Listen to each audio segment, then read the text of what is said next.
MTV na área, today with one of the members of this global pop punk sensation. I love it. Chuck, how are you, guy? Great. Oh yeah, thank you so much for having us. Appreciate it. I'm excited to be in Brazil, finally. When you're spending every day on your own, and here it goes. I'm just a kid and life is a nightmare. What are you most excited about for your concerts in Brazil? I think just having the chance to reconnect with all the fans here, you know, because of the pandemic. It's been, I think, last time we were here was 2018. So that's like 6 years. That's a long time. We usually come a lot more often in Brazil. So it feels like we've been waiting for this for a while. Like we saw all the comments on Instagram and on TikTok everywhere, like come to Brazil, come to Brazil. We see it. And it took a while to organize, but I think it was worth the wait because we're coming with a very special, you know, like I Want to Be festival. I think it's one of the biggest pop punk event that has ever happened in Brazil. For sure. So I think that's special. It's hard to organize all that. There's so many bands, so many schedules, so many different things, but we're just really glad to have a chance to reconnect. Just even going outside the hotel, you know, taking pictures with the fan at the airport, everything. There's just a special vibe here. It's different than everywhere else. People are so passionate about our band, but also about music in general, rock and pop punk and alternative and whatever. The Brazilian fans are just another thing, right? It's just, you know, like everywhere we go around the world, like literally every single show we play, there's always a Brazilian fan or For sure. a flag in the crowd or a sign. So you guys are everywhere. Everywhere, and we can be a little bit annoying with the come to Brazil, but in the end, we are the most passionate and Exactly. intense I mean, it's fans such a great ever. sign, you know, that people are. I mean, how could you find that annoying when you're being told that people want to see you play, want to hear your music, love your band? It's for me at least, I find it is it's really heartwarming to see that, and we know that it's special when we come here. Nice to hear it. And you came for I Want to Be Tour Festival, but as you said, you announced an extra show here today with a special participation of nxt0. Tell me more about this collab. How did this invitation come about? I love how you say it. Hold on. nxt0. nxt0. nxt0. Okay, Yeah. sorry. Us, it's nxt0. Well, you know, we were in talks with them for a while. Like I know they did some big stadium shows, and there was a possibility we were gonna, you know, play with them on that. We love their music. We haven't met in person yet, but sort of been going back and forth, and we know that they're massive here, and a lot of people love them, and that they do really well. So it was a really cool idea. We thought team up with a band from here that people love. You know, I think that we always try to do that when we tour here, and we're always curious about the music scene and to see what bands, you know, are popular here or that people love. I know there's also Fresh Snow that's playing. There's Pity on this festival. So we're gonna hopefully make friends and, you know, get to know new bands that are, you know, important here. And I think that's really cool. And hopefully we'll have some surprises too. We might do some collaboration, you know, with them on stage as well. So we'll see. I think we always love to embrace the local culture, not only by visiting and trying the food, but also kind of trying to immerse ourselves in the scene and the music and try to understand where the places that we go a bit better. Obviously, it's still superficial because we're not living here, we're not, you know, but we try our best to make an effort. You know, we always try to learn a few key sentences in the local language wherever we go. I think it's a sign of respect, and I think it comes from maybe us growing up in Montreal, Canada, like where it's a French-Canadian, you know, place. So when bands would come and they would say like bonjour, hi, like in French, and they would make a little effort, like say thank you, merci, you know, like it went on such a long way. We could see every fan going like, wow, I appreciate that. So I think we're growing up with that. We understand that we should do that as well everywhere we go. So What about a collab with nxt0? I mean, who knows? We'll meet them. Yeah, I think it'd be cool. I mean, like we've done a lot of that stuff, like around, you know, like in our career where we teamed up with some artists that were like massive in some countries, and we did something special with them. I think that'd be really cool. We'll see. Like we never met them. They might say like, oh, we hate you guys. You know? No, they're not. They're gonna love you. I love Simple Plan. I love nxt0, so Nice. it's the perfect match. It feels like it's a really good fit. Yeah, so we'll see. It's a perfect fit. If you're watching, The Brazilians are begging for let's this. talk. about this collab. Amazing. The emo right now, I think that we are going through a new wave of the scene. How do you see this new wave and this new generation of pop punk? Yeah, I think it's really interesting. I mean, since we came back to touring after the pandemic, there really has been this crazy resurgence of that we're seeing with our band and at our shows. Like the shows keep getting bigger and they're selling out and there's more people coming. And what's really interesting is that there's old fans that maybe forgot about the band and then they rediscover, like whether it comes on their TikTok For You page or on Reels, on Instagram, like oh my God, you guys are still around. And then they follow you and they sort of become fans again. And then you have a whole new generation of like people that are like 14, 15, 16, sometimes even younger, like kids of our fans. Now our fans are a bit older, like they're getting maybe like some of them are like they're 25, 30, 35, and they have their own kids and they're playing our music to their kids. And luckily, they're not like we were with our parents' music, like, I hate that. Like, they're actually kind of like, I like that.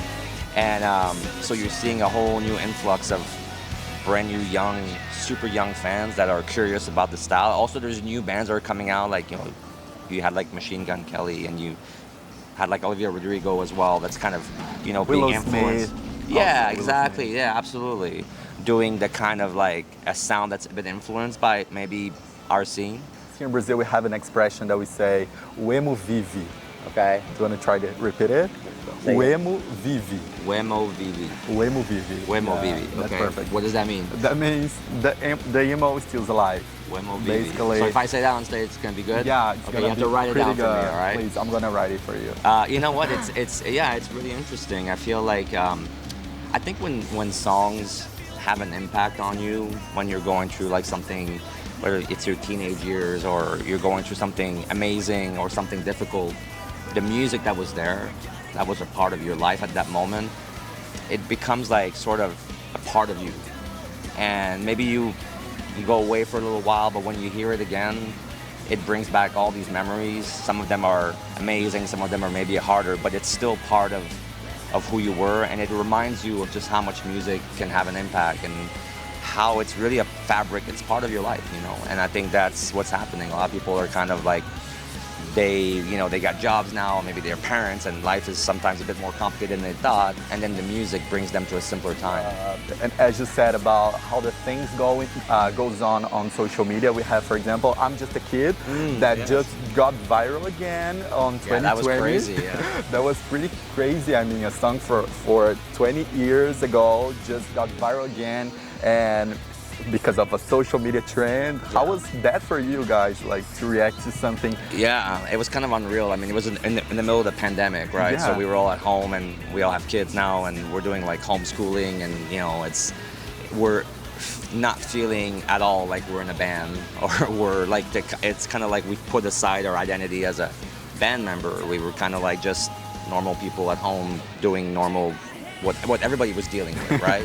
Yeah. And all of a sudden we start hearing about this thing, and at first we're kind of dismissing it, like, okay, whatever, TikTok, it's not really for us. Like, it's not, we can't do these dances, and it's not our vibe. And it just kept growing, and more people told us, like, you need to be aware of this. Like, and then we went on, we finally got the app, and we looked, and we were like kind of blown away by just how massive it was, and how cool the trend was. Because at first it was kind of like, okay, like kind of trying to recreate those old photos, but then you started to see like grandparents with babies, and you started to see like these kids, and if you go a bit deeper, I think the reason why it works so well is that it shows how much time just goes by, and it happens to everyone, and it's a bit sad in a way, but at the same time it's amazing. You look like a little kid and then there's 18 and they're like 6'4", Yeah. And or pets that they did it. People did it for everything, and then like all these celebrities got into it with all the TV shows and the reboot, and people coming back, and it became part of like pop culture to do that.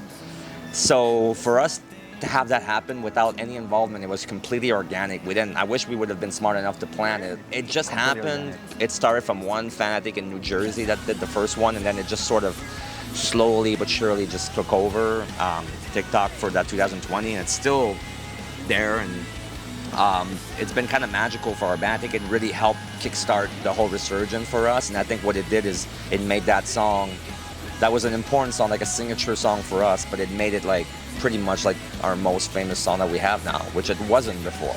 So it just shows the power of social media and all that, and it shows that. And for us, what it did is it really, I wouldn't say forced us, but it gave us a chance to really lean into it and discover that we can go on TikTok and be ourselves. We don't have to do like stuff that doesn't fit. Like we don't have to try to conform to what people think TikTok is. We can just do what we've been doing for 20 years and put it on that platform and reach so many people. And we have reconnected with so many fans because of that, and we're reaching so many new people. It's been really powerful. I think it's been fun. We have so many smash hits and mainstream songs that you know that you have to play it. You cannot, just not include in the set list. It's tough to make a set list. Yeah, it's tough. You have a big repertoire. We're trying our best to include what everybody wants to hear. Like we have to, like you said, we have to play Welcome to My Life. We got to play Addicted. We got to play I'm Just a Kid. I'd do anything. Perfect. There's a lot of songs, even like When I'm Gone and like Summer Paradise now, Jet Lag. There's a lot of songs from different albums, different eras, which is a gift. I mean, don't get me wrong, it's just tough because you hear, again, we go on social media a lot, we read the comments, like, please play this song, and it's like, I don't know how we're going to fit all these songs, and we try to alternate, change the set list, keep it fun for the fan, keep them guessing. It's a bit harder in a festival because it's a bit shorter, our set, than normal, like a full headline, like our own show completely. But we're going to try our best to make everybody happy, which is an impossible task, but we'll do our best. Yeah, you will. You better do it, kidding. You better include that one that I Right, that exactly. I want. Yeah. But do you have any one of these big mainstream songs that you're kind of tired of playing? Spill the tea. No, frankly, I'll be honest with you. Like, I've always been the kind of, I think we've always been the kind of band that, like, we're a people's band. We're so grateful that these songs have connected. I would never think of like, oh, I don't want to play this song. If everybody wants to hear it, we love playing it. I mean, obviously, when I'm home and I'm practicing, I might not put on like I'm Just a Kid to practice. I know it. I've been playing it for 25 years, but it's when you play it and you see the reaction. That's when the magic happens. If you're playing it at soundcheck and there's nobody there, or playing at then it's like, okay, maybe it's not the most exciting. But as soon as there's people and you hear them sing and you see them sometimes crying, you see them freaking out, you see them like crowd surfing, whatever, like jumping, whatever it is, like singing at the top of their lungs, like that's when you realize how precious and how much of a gift it is to have these kind of songs.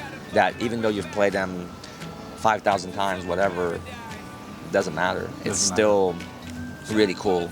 So yeah, I'm not gonna throw like anybody under the bus, but for a while Jeff didn't want to play I'm Just a Kid. And we all looked at him and were like, yeah, no.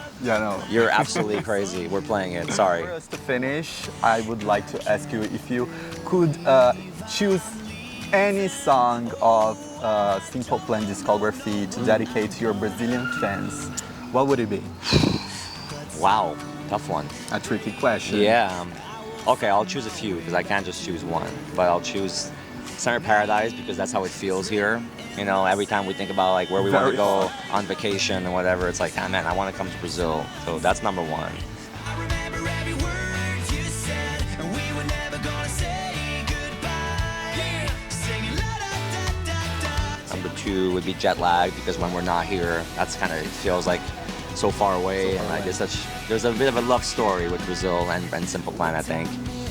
And then finally, I'm gonna say thank you. Although the real lyrics of the song are kind of mean, but just more the expression of just thank you for all these years. Like, I think it's our 9 or 10th time coming here. Every single tour has been so special. We're really grateful for all the support. And it's funny because we were talking about some other bands that like it's their first time here on the festival, and we're like, oh my God, like you've missed out on so much amazing time. Like we could never think of our career without the 9th or 10th tours that we've done here. It would feel incomplete. So yeah, just really grateful. So, obrigado. Thank you.